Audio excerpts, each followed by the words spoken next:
Range पूरा अच्छे से याद हो गया? ओके, इनवर्स ट्रिग्नोमेट्री के जितने भी फॉर्मूले हैं उसको लेकर ही अपनी प्रैक्टिस चल रही है। क्वेश्चन है आपका 2 tan inverse of cos x is equal to tan inverse of cos x x heading है solve. Solve means find the variable involving in this.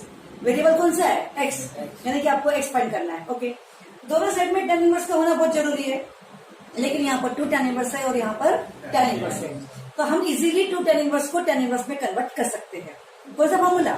2 tan inverse of x is equal to tan inverse of 2x upon 1 minus x square, और x की जगह पर क्या है?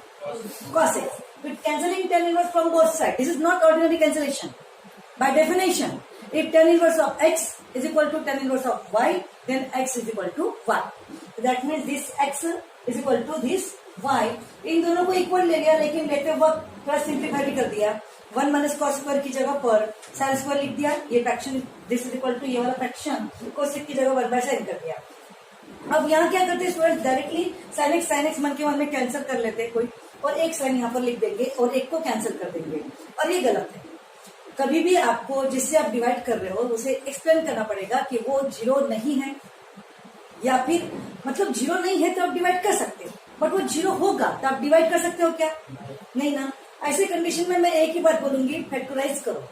Factorise करने के बाद में x इज इक्वल टू 0 भी वन ऑफ द सोल्यूशन हो सकती, नहीं हो सकती, बाद में देखते।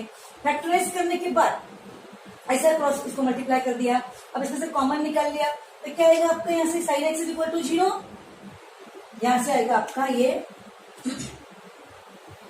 sin x is equal to 0, और ये 2 cos x minus sin x is equal to 0। That means क्या आएगा? sin x is equal to 0 हो नहीं सकता। क्यों?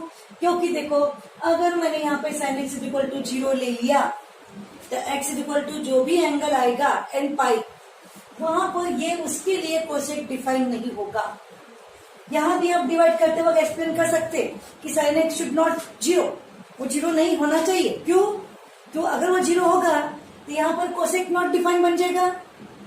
पता है ना, साइन जिसके लिए 0 होता है उसके लिए कोसेक नॉट डिफाइन बनेगा। तो डिवाइड करते वक्त भी आप एक्सप्लेन कर सकते हैं, या फैक्टराइज का पूरा चांस लो। अब हम बोलेंगे sin x is equal to 0 के लिए क्वेश्चन के अंदर कोसेक विल नॉट डिफाइन, तो क्या बोलेंगे? But sin x is equal to 0 is not possible. क्यों not possible? Since cosec x is equal to cosec x will not define.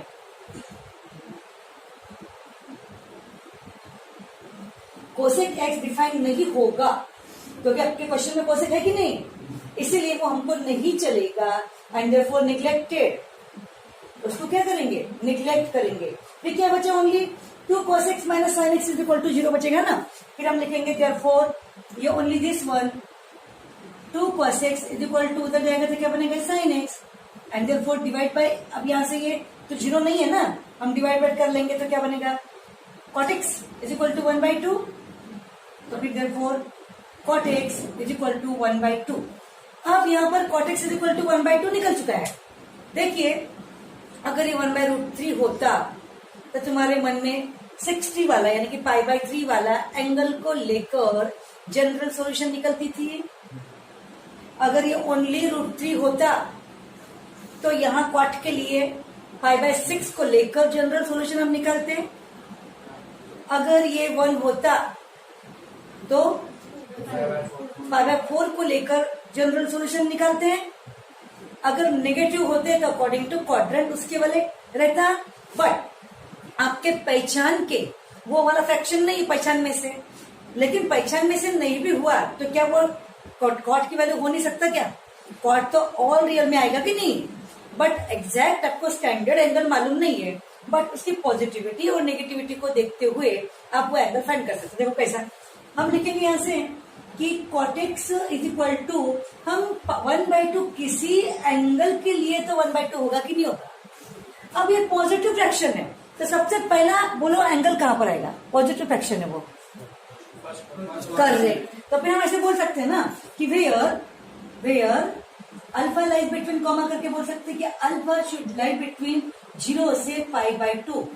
अगर यहाँ नेगेटिव होता तो कॉट सबसे पहले नेगेटिव सेकंड क्वाड्रेंट में आता, तो मैं यहाँ पर क्या करती थी, alpha lies in second quadrant का रेस्ट्रिक्शन मतलब डालती थी कि कोई तो वो एंगल होगा सेकंड क्वाड्रेंट का कि जिसके लिए वो मतलब ये क्वाड की वैल्यू नेगेटिव आ रही ऐसे बोलते थे।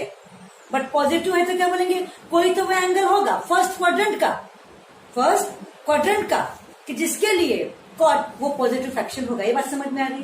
तो कोई तो एंगल के लिए हम अल्फा रख दिए क्योंकि हमको कोई तो एंगल पता नहीं है ना, पर वो जो भी होगा सो होगा। ओके, अब यहाँ से cot x equal to cot alpha implies that करने के पहले tan x equal to tan alpha हम लिख सकते कि नहीं, and therefore tan x equal to tan alpha implies that n pi plus alpha, अब से n belongs to integer and alpha belongs to 0 से pi by 2 is a general solution. कोई doubt? No doubt. हाँ, अब ये भी और एक बात बोलना है कि यहाँ जैसे मेरा हाथ चल गया, मैंने कॉट लिख दिया, आपका तुरंत आप ऐसे कर सकते ना, जैसे मैंने मन के मन में साइन को इधर पकड़ लिया, वैसे मन के मन में तुम कॉस को डिवाइड पकड़ के tan x is equal to 2 लिख सकते। तो tan x is equal to 2 लिखने के बाद में भी आपकी थिंकिंग वैसी ही रहेगी, tan x is equal to 2, कोई तो एंगल होगा कि tan x is equal to 2 दिलाने वाला tan अल्फा आप लेंगे तो भी आप ऐसा ही चलेगा। ठीक है।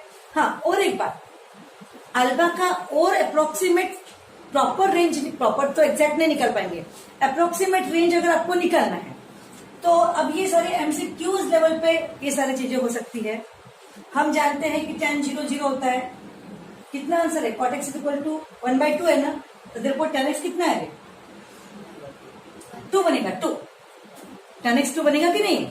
और tan 0 0 इंक्रीजिंग, आपको पता है ना tan का ऑर्डर इंक्रीजिंग होता है, इतना इंक्रीजिंग कि पाई बाई 2 पे वो लार्ज नॉट डिफाइन हो जाता है।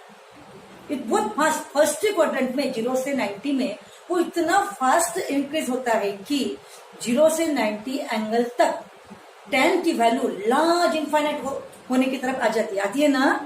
और हम इंक्रीजिंग ऑर्डर में हम जानते हैं बढ़ते बढ़ते बढ़ते वो tan पाई बाई 4 पर वो 1 होता है कि नहीं।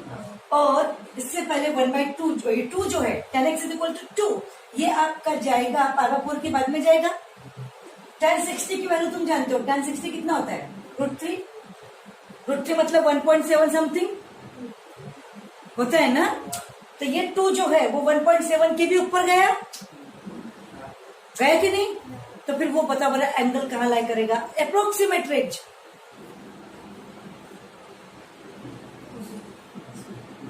फर्स्ट क्वाड्रेंट तो पहले ही बोल दिया, और अप्रोक्सीमेट रेंज और वेरी क्लोज टू रेंज, मतलब इतने बड़े में लोकेलिटी आपको इतनी बड़ी बता देगी, वो इतने में लाई करेगा। अब उसमें और एक छोटी लोकेलिटी, हम थोड़ा पास चल जाएंगे ना, फिर वो छोटी लोकेलिटी क्या है, मतलब जिसमें वो अल्फा लाई होगा। हाँ, तो पता ही ना, एंगल्स का रेंज बताइए ना, अभी तो अपन ने डिस्कस किया कि नहीं। हाँ, देखो 90 तक के तो वो लाई करेगा ही करेगा।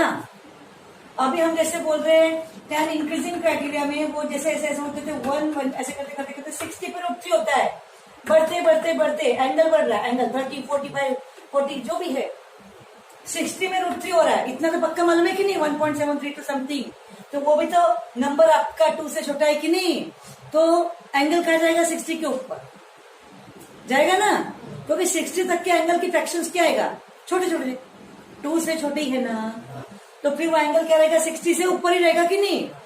अगर उसके 60 के भी ऊपर अगर आप tan of 75 आपको पता होता था, tan of 61, tan of 62 अगर आपको पता होता था, तो तब हम जज कर पाते थे कि tan 61 की वैल्यू कितनी, tan 62 की कितनी, तो और भी वो एंगल का रेंज हम क्लोज फाइंड कर सकते थे। लेकिन तुमको जबानी वो याद नहीं है, जबान के तौर पे कितना याद है, tan 60 तक की याद है, तो एटलीस्ट हम इतना तो बोल सकते कि नहीं कि वो एंगल 60 और 90 के बीच में लाई करेगा। समझ रहे कि नहीं। तो अल्फा शुड लाई बिटवीन 6। ये मैं आपको थोड़ा कॉम्पिटिटिव के लेवल से बता रही कि इतना दिमाग लगाने की, दिमाग को घिसने की आदत होनी चाहिए। अभी आपको चलो बता रहे कितना फटक से आना चाहिए, हाँ ये एंगल 60 के ऊपर और 90 के नीचे, 60 से 90 के बीच में रहेगा। अब कितना रहेगा, अब एग्जैक्ट नहीं मालूम फिर अपने को, समझ में आ रहा है। Okay, now see the question is here, tan inverse of 1 - x upon 1 + x is equal to 1/2 tan inverse of x given that x positive, मतलब पॉजिटिव जो दिया है वो है कंडीशन, तो उसको लेकर जो आंसर आएगा वो सॉल्व में find the variable involving in this question. कौन सा वेरिएबल है? एक्स। स्टार्ट कर रहे हैं, दोनों भी साइड में tan इनवर्स होता तो हम क्या करते बोलो? tan इनवर्स डेफिनेशन से कैंसिल हो जाता है, लेकिन यहाँ तो 1/2 है, ओनली tan इनवर्स है क्या? नहीं। तो इस 1/2 को हटाने के लिए या तो 1/2 tan इनवर्स का कोई फॉर्मूला अप्लाई करना पड़ेगा, तो फिलहाल वो हमारे पास में हमने लिखा नहीं है क्या? नहीं ना। तो फिर ये अगर इधर कर दिया जाए ये 2, तो 2 tan इनवर्स को हम tan इनवर्स में बदल सकते हैं, है ना। फिर ये 2 को यहाँ इंटू कर लिया गया, और नाउ 2 tan इनवर्स ऑफ, देखिए आपको ये बता रहे 2 tan inverse of x, x की जगह पर ये 2 tan inverse of x is equal to बनता है tan inverse of 2x, x की जगह पर ये 2x अपॉन 1 माइनस x का स्क्वायर, और इज इक्वल टू ये रहा only tan inverse of x। कोई डाउट? सॉरी, ये 1/2 लिखा क्या? ओके ओके ओके, इसलिए मिस्टेक है, इसलिए मिस्टेक। ओके, समझ में आ गया? ओके, अब simplify, cancelling tan inverse from both side, it's not ordinary cancellation, ऐसा करके दिखाना नहीं, बाय डेफिनेशन। ओके, तो the tan inverse of numbers are same, therefore numbers should be same, यानी कि ये फ्रैक्शन और ये वाला फ्रैक्शन दोनों सेम होना चाहिए, क्योंकि उनके tan इनवर्स सेम है ना, तो इसलिए फिर ये वाला फ्रैक्शन इस यानी कि ये इज इक्वल टू एक्स लिखेंगे, और इसी के साथ इसको सिंप्लीफाई भी करेंगे। सिंप्लीफाई में यहाँ पे डिनोमिनेटर में 1 प्लस एक्स है, यहाँ पे आएगा 1 प्लस एक्स का होल स्क्वायर, क्रॉस मल्टीप्लाई कर देंगे तो नीचे 1 प्लस एक्स का होल स्क्वायर आएगा ना। यहाँ पे 1 प्लस एक्स का होल स्क्वायर करने के लिए इंटू 1 प्लस एक्स, ऊपर में भी इंटू 1 प्लस एक्स, तो नीचे का ये 1 प्लस एक्स का होल स्क्वायर, और यहाँ से आने वाला 1 प्लस एक्स का होल स्क्वायर क्या हो जाएगा? कैंसल। समझे? और स्टेप आएगी 2 into 1 minus x into 1 plus x आ जाएगा, और यहाँ से 1 प्लस एक्स के होल स्क्वायर से क्रॉस मल्टीप्लाई करके ये न्यूमरेटर आ जाएगा, और अपॉन के 1 प्लस एक्स स्क्वायर कैंसल, और ये रहा आपका एक्स। ओके, कोई डाउट? फिर हो गया, सोल्व किया इसको अपन ने, इसको a minus B A plus b से सोल्व किया, और इसको a square minus B square से किया। अब बच्चे कंफ्यूज होते हैं, एक्चुअली अपने को तो ब्रैकेट्स को खोलना है, तो बच्चे बोलेंगे कि इसको स्क्वायर को एक्सपांड करके खोलते हैं। ब्रैकेट खोलने का तो तरीका वही है, स्क्वायर होगा तो एक्सपांड कर लो, मल्टीप्लायर होगा तो मल्टीप्लाई कर लो, तभी तो ब्रैकेट खोलेंगे ना। फिर जहां पर ब्रैकेट्स खोलने की बात है, ब्रैकेट खुले बगैर तो एक्स नहीं निकलेगा ना, वहां पे मैम ने ए स्क्वायर माइनस बी स्क्वायर लेके फैक्टराइज क्यों किया? ये क्वेश्चन तुम्हारे मन में आना चाहिए। तुमको मैथमेटिक्स हार्ड होने की वजह क्यों रहती है? तुम्हारे मन में अगर 2 सॉल्व बोला तो ब्रैकेट्स खोलो, यही चलते रहता है। फिर अपन ने ये फॉर्मूला क्यों अप्लाई किया? ए स्क्वायर माइनस बी स्क्वायर को ए प्लस बी, ए माइनस बी लिखना बोले तो फैक्टराइज करना होता है, यानी कि ब्रैकेट्स बनाना होता है। हमें तो ब्रैकेट्स खोलना है, फिर हम ब्रैकेट्स क्यों बना रहे हैं, फैक्टराइज क्यों कर रहे हैं? तो ये क्राइटेरिया ध्यान रख लो, छोटी छोटी बातें कुछ भी नहीं है, कि जहां एक ब्रैकेट में हमारे पास में ये ए स्क्वायर माइनस बी स्क्वायर, देखो ए प्लस बी का square minus A minus B का होल स्क्वायर, ऐसा कुछ होगा, ए प्लस बी का whole square minus A minus B का होल स्क्वायर, तो दो नंबर्स की एडिशन और सेम वच वाले दो नंबर्स की सब्ट्रैक्शन होगी, और उनके बीच में फिर स्क्वायर्स की सब्ट्रैक्शन ऐसा होगा, मैंने ए प्लस बी का whole square minus A minus B का होल स्क्वायर, एक बार एडिशन का स्क्वायर माइनस एक बार सब्ट्रैक्शन का स्क्वायर, ऐसा होगा। तो आप इसको इजीली इसको पकड़ लो, ए स्क्वायर माइनस बी स्क्वायर का फॉर्मूला अप्लाई कर लो, तो इससे क्या होगा, सिंप्लीफाई होके यही आता है 2 इंटू उन दोनों का प्रोडक्ट करके जो आएगा 2 इंटू 2ab, 2 इंटू 2ab। कैसा देखो, मैंने यहाँ पे ए स्क्वायर माइनस बी स्क्वायर लगा दिया, पहले ब्रैकेट में ए प्लस बी, दूसरे ब्रैकेट में ए माइनस बी, समझ में आ गया। तो एक ब्रैकेट से आता है 2, क्योंकि ये माइनस माइनस कट जाता ना, तो ये आएगा 2 आया, एक्चुअली 2 कैसे आता है, 2 इंटू 2ab हो, ध्यान रखो, मैं करके दिखा दी आपको, देखो स्टार्ट कर दिया हमें इसको, ए प्लस बी का whole square minus A minus B का होल स्क्वायर, पहले ब्रैकेट में क्या आएगा बोलो, ए प्लस बी प्लस ए माइनस बी, समझ में आ रहा है। और दूसरे ब्रैकेट में क्या आएगा, A plus B minus A minus B, A plus B capital A, और a माइनस बी, फॉर्मूला क्या लगाया, a square minus B square. अब पहले ब्रैकेट में क्या आएगा, b कैंसिल, 2 इंटू ए आया, एंड दूसरे ब्रैकेट में क्या आएगा, a कैंसिल, 2b आएगा, दैट मीन्स क्या आएगा, 4ab आप बोल सकते हो, 4ab यानी 4 into first term into second term. बात समझ में आ रही? तो ऐसा आता ही है, अगर ऐसा वैसे वर्षा, तो फिर मुझे बताओ ब्रैकेट खोलने से ज्यादा आसान होगा कि ये फॉर्मूला लगाने से ज्यादा आसान होगा? बाद में ब्रैकेट खोल के सिंप्लीफाई हो जाएगा। तो ये सोच के ये फॉर्मूला अप्लाई करें, भाई साहब वर्षा रहा तो करने का, ऐसा बीच में माइनस रहा तो हो गया। a प्लस बी से ये आएगा आपका 2 टाइम्स ऑफ द 1 प्लस 1 मतलब 2 टाइम्स ऑफ 1, दैट मीन्स 2 ना, और यहां से क्या आएगा, 2 टाइम्स ऑफ x आएगा। हो गया, ब्रैकेट खुल गया, हो गया, सोल्व कर लो। अब इसका आंसर क्या आएगा आपका, 2 आ रहा है इसके आंसर, बोलो प्लस माइनस आ रहा ना। तो इसमें से हम माइनस नहीं लेंगे, क्यों नहीं लेंगे बोलो, क्योंकि कंडीशन क्या दी है क्वेश्चन के अंदर, x ग्रेटर देन 0 ये है ना। तो फिर अब जैसे ही मैं इसको करूंगी, देखो 2x स्क्वायर जो है ना, मल्टीप्लाई करने के बाद ये आपका 3x स्क्वायर बन जाएगा। तो फिर मैं टेकिंग स्क्वायर रूट के अकॉर्डिंग एक्चुअली ये ऐसा आएगा ना, x equal to plus minus आएगा, लेकिन हम माइनस को निगलेक्ट करेंगे तो बोलेंगे सिंस, क्योंकि x ग्रेटर देन 0 दिया है कि नहीं, therefore x is equal to only 1/√3 in solution. ये अगर आपने लिखोगे तो मैं 1 मार्क काट डालू अगर पेपर चेक करूँ तो, क्योंकि वो नहीं दिया होता तो दोनों भी सोल्यूशन होने की संभावना होती कि नहीं, लेकिन वो कंडीशन दी है यहाँ पर, ये देखो x 0 से बड़ा ही लेना है उन्होंने बता दिया है, तो हम नेगेटिव को सोल्यूशन में नहीं ले सकते। अगर सोल्यूशन में नेगेटिव मेंशन कर दिया कि आर सोल्यूशन, तो रॉन्ग आंसर। सोल्यूशन क्या बनेगा, x इज इक्वल टू 1/√3। इस क्वेश्चन के लिए देखो कभी पॉजिटिव कभी नेगेटिव कभी 0, जो भी सोल्यूशन आएगा ना, एक तो कंडीशन देंगे तो आसानी से हम उसको निगलेक्ट कर सकते, बट कभी कभी वो लोग कंडीशन नहीं देते, तो भी हम जाकर ये दोनों के दोनों इनवर्स ट्रिग्नोमेट्रिक सेंसिटिव और नाजुक टॉपिक है, बोला था ना मैंने। तो इसमें से कोई एक आधा ऐसा सोल्यूशन हो सकता है कि जो ओरिजिनल क्वेश्चन में पुट करने के बाद लेफ्ट हैंड साइड और राइट हैंड साइड इक्वल नहीं आता। देखो एक क्वेश्चन मैंने वेरीफाई करके दिखाई थी कि जिसमें लेफ्ट हैंड साइड और राइट हैंड साइड इक्वल नहीं आ रहा था, एक बन रही थी पॉजिटिव साइड और एक बन रही थी नेगेटिव साइड।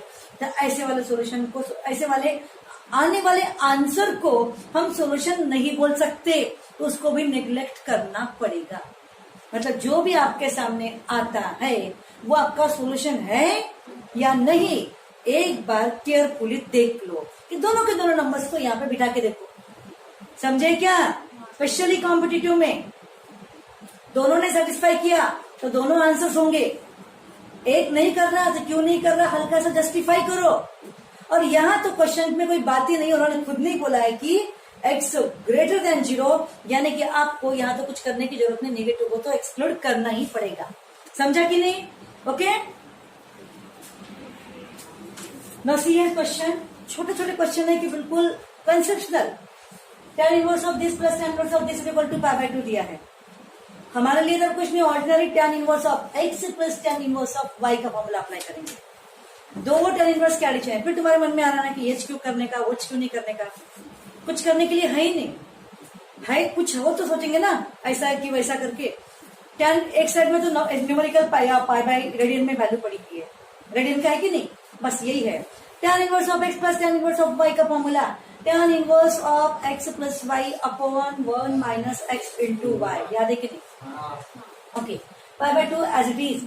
अब tan इनवर्स ऑफ ऐसा कौन सा फ्रैक्शन है कि जिसके लिए आंसर π/2 आएगा, बोलो बना, कुछ नहीं है। tan इनवर्स के रेंज में π/2 आता ही नहीं, क्योंकि tan इनवर्स का रेंज क्या है, ओपन इंटरवल -π/2 से π/2, याद है कि भूल गए, है ना। फिर tan इनवर्स ऑफ ऐसा कोई फ्रैक्शन है ही नहीं कि जिसके लिए π/2 आएगा, क्योंकि हम जानते हैं ना कि tan ऑफ π/2 नॉट डिफाइन होता है, tan ऑफ π/2 नॉट डिफाइन आता है। इसका मतलब ये tan ऑफ π/2 ये फ्रैक्शन क्या रहेगा, नॉट डिफाइन रहेगा ना। तो वही बोल रही मैं यहाँ पे, देयरफॉर π/2 होने की वजह से मैं बोल रही कि दिस फ्रैक्शन, उसका एडिशन 5x और 1 माइनस क्या आएगा 6x स्क्वायर। सही लिखा, गलत नहीं ना, कैलकुलेशन मिस्टेक फाइंड करना, गलत हो सकता। सो ये फ्रैक्शन शुड नॉट डिफाइन, क्यों नॉट डिफाइन, π/2 है करके, ओके ना। अब फ्रैक्शन शुड नॉट डिपेंड, इसका मतलब क्या हुआ कि denominator should be zero, providing zero ना।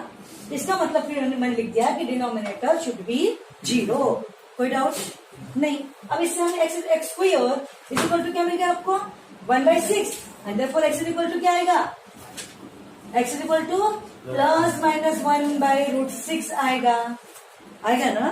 बट यहाँ पर ये π/2 पॉजिटिव क्वांटिटी है ना, ये नेगेटिव है क्या नहीं। लेकिन अगर मैंने -1/√6 यहाँ पे रख दू तो tan inverse of negative number आएगा, यहाँ पर भी tan inverse of negative number आएगा। और हम जानते हैं, मैं तो जानती हूँ, तुम जानते हो क्या कि tan inverse of negative number से नेगेटिव एंगल आता है फोर्थ क्वाड्रेंट का, तो यहाँ पर नेगेटिव एंगल आएगा, यहाँ पर भी नेगेटिव एंगल आएगा। और दो नेगेटिव एंगल्स की एडिशन प्लस फॉर्म में एडिशन नेगेटिव ही आएगी। दो नेगेटिव क्वांटिटीज की एडिशन नेगेटिव आएगी ना, लेकिन ये तो नेगेटिव है क्या, इसका मतलब negative is equal to positive हो सकता है क्या, तो फिर बोलेंगे but for x is equal to -1/√6 हम बोलेंगे left hand side becomes negative, left hand side becomes zero से छोटा, समझे ना। एंड देयरफॉर निग्लेक्टेड, उसे हम लेंगे नहीं। And therefore only x is equal to 1/√6 is a solution. कोई डाउट, क्लियर ना। अगर ये क्वेश्चन ऐसा ही है state board, Maharashtra state board की, इसमें पीछे में इसका आंसर 1/6 दिखाया हुआ है, किसी और बोर्ड की या पब्लिकेशन में कुछ और हो सकता है, लेकिन फिलहाल अगर ये ऐसा ही है तो ये ऐसा ही बनेगा, है ना। कुछ चेंजेस हुआ तो बात अलग है। Okay, good morning students. Inverse trigonometric chapters के क्वेश्चन को कंटिन्यू करते हुए देखिए क्वेश्चन यहाँ पर sine inverse of 1 - x -2 sine inverse of x is equal to π/2 और हेडिंग है आपका सॉल्व, यानी कि फाइंड x फाइंड करना है। और देखिए यहाँ पर साइन इनवर्स ऑफ 1 - x और -2 sine inverse of x is equal to π/2। अब यहाँ पर ये 2 जो है वो नहीं होता तो हम कुछ और सोचते थे, है ना। ये दोनों नंबर सेम होता तो हम कुछ सोचते थे। तो अब हमें सोचना है कि इसमें हम क्या करना चाहिए कि जिससे आपका आंसर ये आ जाए। अब देखिए यहाँ पर ये 2 वाला जो टर्म है ना, ये इसको इधर ट्रांसफर कर देते हैं π/2 प्लस, या फिर ये जो साइन इनवर्स ऑफ है इसको भी हम इधर ट्रांसफर कर लिए तो π/2 माइनस साइन इनवर्स ऑफ करेंगे तो आपको मिलेगा cos inverse of. π/2 minus sine inverse of करेंगे तो क्या मिलेगा आपको कॉस इनवर्स ऑफ। या फिर ये इधर ले लिया अपन ने, उसके ऊपर भी देखिए कैसे होगा। ऐसे ही क्वेश्चन जो है आपको स्पेशली ध्यान रखना है कि ना तो यहाँ पे कोई 2 tan इनवर्स का फॉर्मूला है, ना ही ऑर्डिनरी आपको जो जैसे स्ट्राइक जो हो रहा है ऐसा कुछ नहीं है। तो π/2 के पास हम इनमें से एक टर्म लेके जाके एक्सपेरिमेंट कर रहे हैं। मुझे सॉल्यूशन मालूम है, मैं ड्रामा कर रही तुम्हारे सामने, क्या का एक्सपेरिमेंट करने का। ओके, तुमको कुछ पता नहीं तो एक्सपेरिमेंट कैसे करते, π/2 के पास ये लेके जाओ या फिर π/2 के पास ये लेके जाओ, तो हम जानते हैं कि π/2 प्लस समथिंग करने से, π/2 माइनस समथिंग करने से, उसके ऊपर अगर ट्रिग्नोमेट्रिक अप्लाई किया, ओके, तो आंसर मिलेगा साइन ऑफ π/2 प्लस थीटा से मिलता है cos, sine of π/2 minus theta से भी क्या मिलता है कॉस, मिलता है कि नहीं। तो मैं क्या करूंगी π/2 और ये -2 करेंगे जा रही प्लस, इधर देखो ये π/2 जैसे का वैसा, ये उधर गया तो +2 sine inverse of x। Now sine inverse of this is equal to this one, therefore this is equal to क्या बनेगा, this is equal to sine of, sine inverse of this is equal to ये बनाना, तो this is equal to क्या बनेगा sine of बनेगा। Any doubt? तो फिर हम क्या करेंगे, देयरफॉर ये ना आपका 1 - x जैसे का वैसा, और ये बनेगा sine of as it is. अब मुझे लगता नहीं कि इसमें कोई डाउट होगा करके। अब अगर मैं एक्सपेरिमेंट कर रही हूँ, मुझे पता नहीं क्या होने वाला है, तो अगर मैंने ये -2 वाले को ट्रांसफर कर दिया, +2 बन गया, तो फिर sine inverse of this one is equal to ये मिला, तो मैं उसको साइन ऑफ बना सकी। अगर मैं इसे ट्रांसफर करती, साइन इनवर्स वाले को यहाँ पे लाती, तो इधर में 2 बचा होता है, 2, एक तो सामने माइनस भी रहता था, पहली बात। दूसरी बात, -2 होने की वजह से ये साइन इनवर्स का मैं साइन भी नहीं कर सकती थी। समझ में आया क्या? यानी कि एक्सपेरिमेंट करते करते आपको वे तो ढूंढना है ना कि नहीं भाई मुझे इसको अगर ट्रांसफर कर दिया मैंने उधर तो ये साइन इनवर्स का मैं क्या बना सकती हूँ, साइन ऑफ बना सकती हूँ। अगर इसे ट्रांसफर की होती तो -2 की वजह से ये साइन इनवर्स वाले का मैं साइन ऑफ बना सकती थी क्या। तो फिर किसको ट्रांसफर करने से बेनिफिट मिलेगा, -2 वाले को ट्रांसफर कर दो और ये साइन इनवर्स का डेफिनेशन क्या बन जाएगा, साइन ऑफ। इतना क्लियर हो गया। अब यहाँ से ये 1 - x जैसे का वैसा और is equal to sine of π/2 plus theta. इस थीटा की जगह इसको कंसीडर कर लो तो साइन ऑफ π/2 प्लस थीटा बनता है कॉस थीटा, यानी कि कॉस ऑफ ये वाला बनेगा 2 साइन इनवर्स ऑफ x। कोई डाउट नहीं। अब यहाँ से ये कॉस ऑफ है और बीच में ये 2 है। अब कैसे करें, हमें तो जब तक के ये ट्रिग्नोमेट्रिक और ये इनवर्स ट्रिग्नोमेट्रिक ये जब तक के कैंसिल नहीं होता हम x फाइंड नहीं कर पाएंगे। इतना क्लियर हुआ। अब इसके लिए देखो बहुत सुंदर क्वेश्चन है ये वाला। 1 - x = यह फॉर्मूला अप्लाई करेंगे cos ऑफ 2 थीटा। मैं बाजू में कौन से फॉर्मूले यूज करने बता रही हूँ। यहाँ तो कुछ नहीं, ट्रांसफर किया। यहाँ कौन सा करेंगे, इसके बाद में हमने कौन सा क्या बोलो, sine of π/2 plus theta is equal to हमने क्या बनाया, cos थीटा। इतना समझ में आ गया। अभी वो थीटा की जगह क्या था, 2 साइन इनवर्स x था। अब मैं अप्लाई करने जा रही cos of 2 theta. cos of angle का फॉर्मूला याद करो। cos ऑफ एंगल का क्या बनता है, 1 - 2 साइन स्क्वायर एंगल की हाफ बनता है। और यहाँ पे 2 थीटा का हाफ क्या बनेगा, इतना। समझे, 2 थीटा ये बन गया आपका पूरा एंगल। तो 2 थीटा का हाफ बनेगा इतना, बनेगा कि नहीं। तो फिर cos of 2 theta is equal to हम ले रहे 1 - 2 साइन स्क्वायर ऑफ एंगल की हाफ, यानी कि ओनली साइन इनवर्स ऑफ x। कोई डाउट। पहले थीटा इसे कंसीडर किया था इस फॉर्मूले में। अब थीटा ये देखो इसे कंसीडर किया हमने इस फॉर्मूले में। ऑर्डिनरी या होल क्या हुआ, एंगल, और एंगल की हाफ के तौर पे इतना ही बनेगा। तो इस तरीके से ये आ गया। And now we know that sine of sine inverse of sine of ये तो स्क्वायर आपको पता है ना, ये स्क्वायर को मैं होल ब्रैकेट के बाहर ले सकती हूँ।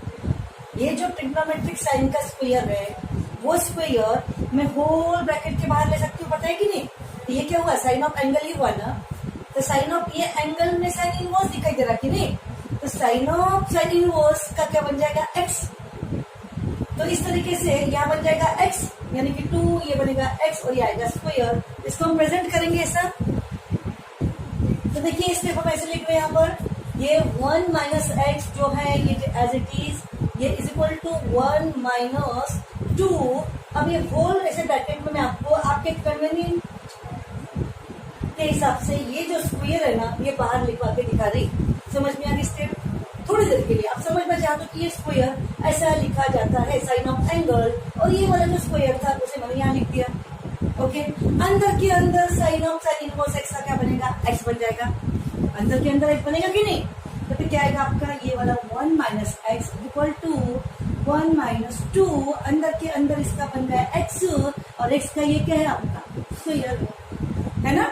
अब ये 1 क्या हो जाएगा, कैंसल, और ये इधर ला लिया तो क्या बनेगा फिर 2x स्क्वायर जैसे का वैसा -x इक्वल टू 0। अब हम क्या करेंगे बोलो, फैक्टराइज। यही जवाब होना चाहिए उसका, दूसरा कोई जवाब ही नहीं हो सकता। अब हम क्या करेंगे, फैक्टराइज। तो फैक्टराइज के लिए पहले क्या करेंगे, x कॉमन निकालेंगे। 2x - 1 इज इक्वल टू 0 आएगा। फिर therefore this x is equal to 0 होगा, या फिर x इज इक्वल टू 1/2। आपके सामने दिखने के लिए 2 आंसर आए, दोनों के दोनों सही हो सकते हैं, कोई निग्लेक्टेड भी हो सकता है। समझे कि नहीं। और निग्लेक्शन कब आएगा, जब कोई कंडीशन दी होगी तो उसको देखते हुए हम चेक करेंगे कि वो कंडीशन से बिलोंग नहीं करता होगा तो भी निग्लेक्ट करेंगे।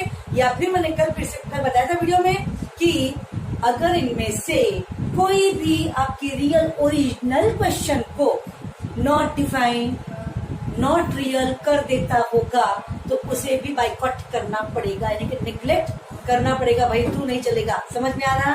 तो अभी जो भी आपके सामने आता सेंसिटिव है इनवर्स, क्योंकि आपको पता है ना गोल गोल में इतने सारे फंक्शन बनते हैं, लेकिन प्रिंसिपल ब्रांच यहाँ से वहां तक की होती है करके, तो फिर हम चेक करेंगे 0 और 1/2 दोनों ही इसका सॉल्यूशन बन सकता क्या।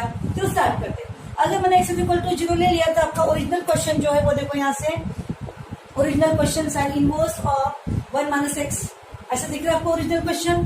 तो x की जगह पर अगर मैंने 0 रख दिया यहाँ पर, तो क्या अगर बनेगा साइन इनवर्स ऑफ 1 बन जाएगा, और यहाँ पे साइन इनवर्स ऑफ 0, तो इसका तो 0 ही आएगा, फिर साइन इनवर्स ऑफ 1 ही बचेगा, और साइन इनवर्स ऑफ 1 का π/2 होता है। समझे? यानी कि 0 ने इसको कुछ भी नॉट रियल नॉट डिफाइन कुछ नहीं किया, सेटिस्फाई कर दिया, यानी कि x = 0 एक्सेप्टेबल। अब क्या करेंगे, x = जो 1/2 निकला वो भी ट्राई करते हैं। अगर मैंने 1 - 1/2 किया तो साइन इनवर्स ऑफ अगेन 1/2 मिलेगा, और साइन इनवर्स ऑफ 1/2 का आंसर क्या आता है, π/6 आता है, π/6 आता है। और -2 यहाँ साइन इनवर्स ऑफ 1/2 का आंसर यहाँ भी क्या आएगा, π/6 आएगा, और ये वाला π/6 और माइनस ये वाला 2 π/6 है, इससे आंसर आएगा -π/6। समझा क्या?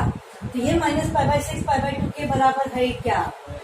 इसका मतलब किसने इसको सेटिस्फाई नहीं किया?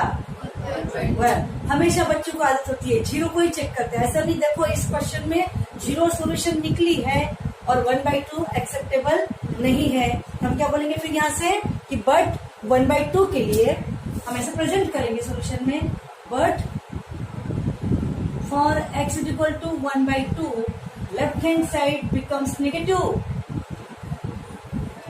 लेफ्ट हैंड साइड बिकम्स -π/6, है ना, which is not equal to right hand side, that is π/2 के बराबर नहीं है, which is not equal to right hand side that is π/2 के बराबर नहीं। आप अपने तरीके से लिखता हूँ, इसको मैं मिटा रही हूँ।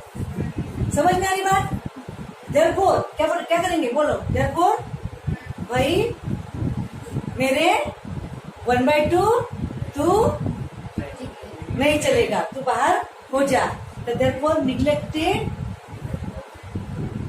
x = 1/2 ऐसे एक्सप्लेनेशन को मार्क रहेगा, समझे? और फिर therefore x = 0 is a solution. बात समझ में आ गई? लिखो। Now see here question very simple. Tan inverse of this minus tan inverse of this is equal to tan inverse of this. ये शो करना है। लेफ्ट हैंड साइड को consider कर लिया, and now we have formula tan inverse of x minus tan inverse of y is equal to क्या बनता है, tan inverse of x minus y upon 1 plus xy। याद है कि भूल गए? is equal to tan inverse of, ये formula use किया, x की जगह पर 1/2, y की जगह पे 1/4 ले लिया, कैलकुलेशन कर लिया, और आपका राइट हैंड साइड तैयार हो गया। ठीक है, ये होगा आपका टू शो, जो साफ नो हो गया।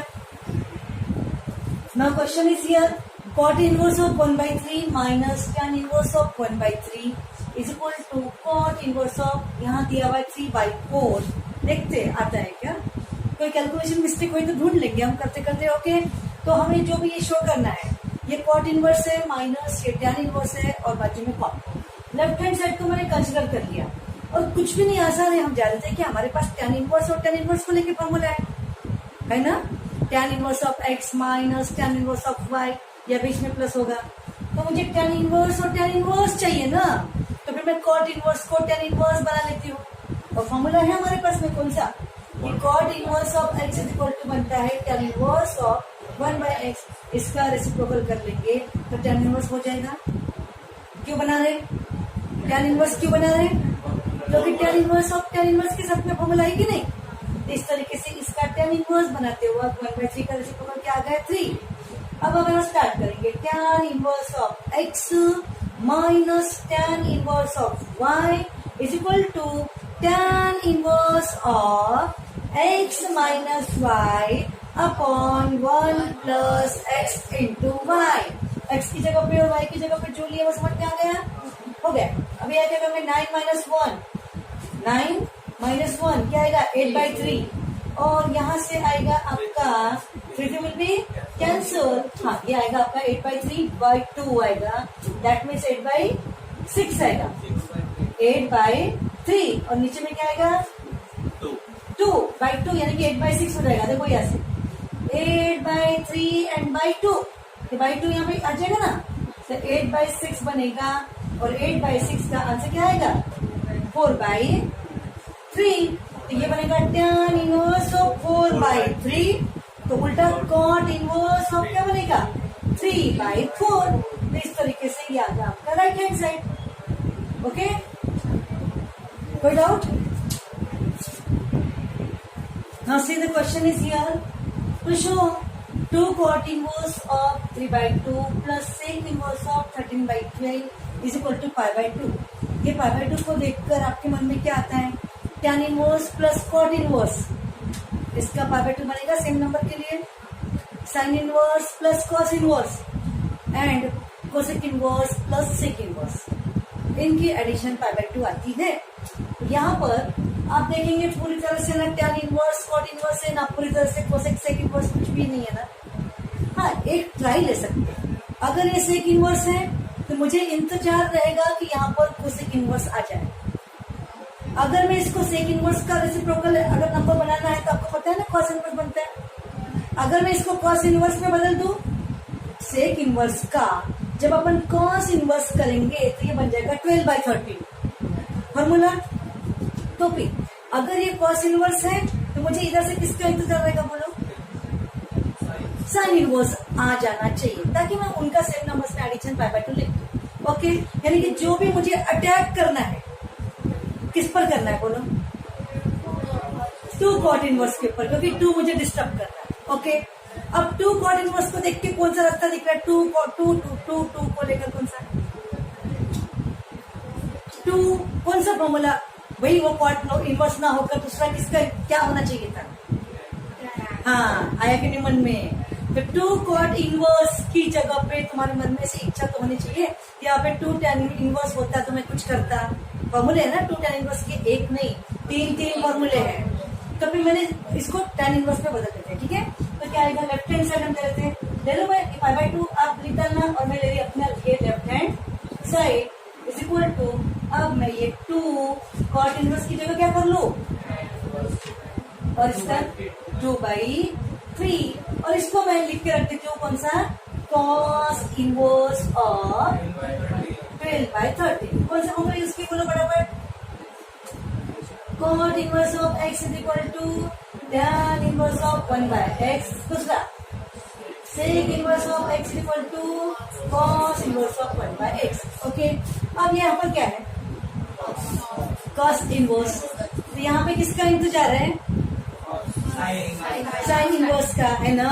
फिर 2 tan इनवर्स के कितने फॉर्मूले हैं, कौन से साइन इनवर्स वाला, cos इनवर्स वाला और tan इनवर्स वाला, तो कौन सा वाला, समझ में आ रहा है। तो फिर क्योंकि cos इनवर्स आ गया कि नहीं, तो उसकी जगह हम लेंगे साइन इनवर्स ऑफ, अब तुम बताओ 2 tan inverse of x is equal to sine inverse of क्या आएगा बोलो, 2x अपॉन 1 प्लस x का स्क्वायर। समझ में आ रहा, और ये रहा प्लस जैसे का वैसा,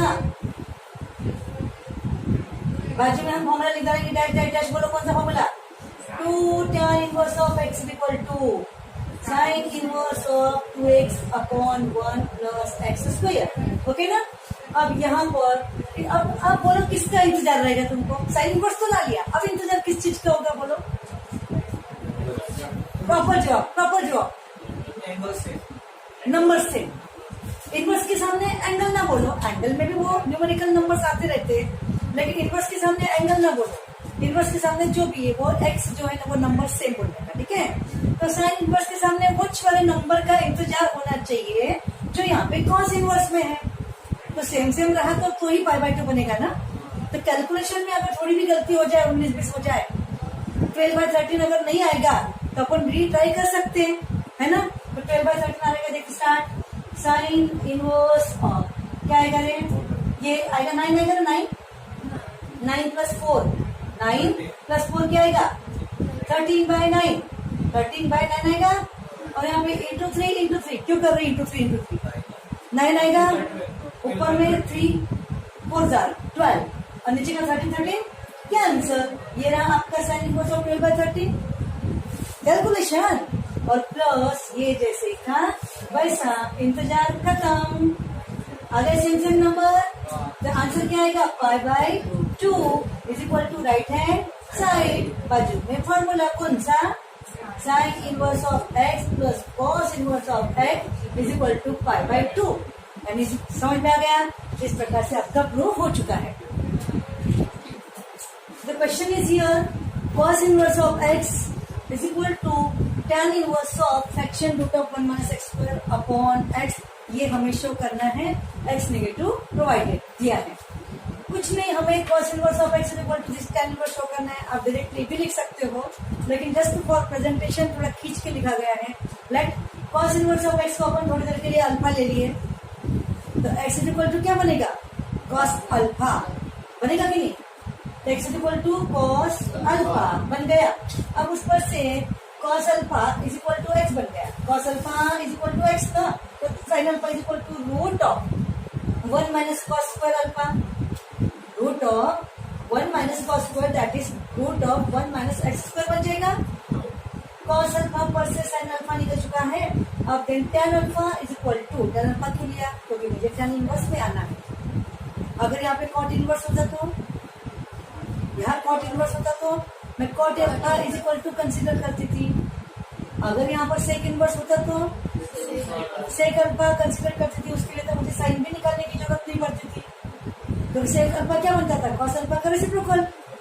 समझे कि नहीं, को किसके लिए क्या जरूरत है, साइन अल्फा किसके लिए निकालना है, टैन अल्फा के लिए। अगर यहाँ पे सेक अल्फा होता, सेक इनवर्स होता, तो मेरे कॉस पर से ही सेक निकल जाता, तो मुझे साइन निकालने की जरूरत नहीं होती थी। क्लियर ना। तो अब tan alpha is equal to sine alpha upon ये वाला आपका कॉस अल्फा बनेगा, बनेगा कि नहीं। तो alpha is equal to tan inverse of ये फ्रैक्शन बन जाएगा। और अल्फा क्या था, अल्फा कॉस इनवर्स है कि नहीं, तो अल्फा की जगह पे कॉस इनवर्स रख देंगे। तो देयरफॉर इस अल्फा की जगह पर कॉस इनवर्स ऑफ एक्स और इज इक्वल टू ये आपका tan inverse of root of 1 minus x square upon x, और फिर हेंस प्रूव हो चुका। सो हम लोग अभी क्वेश्चंस को आगे कंटिन्यू करेंगे, फिलहाल हम यही ब्रेक करते हैं।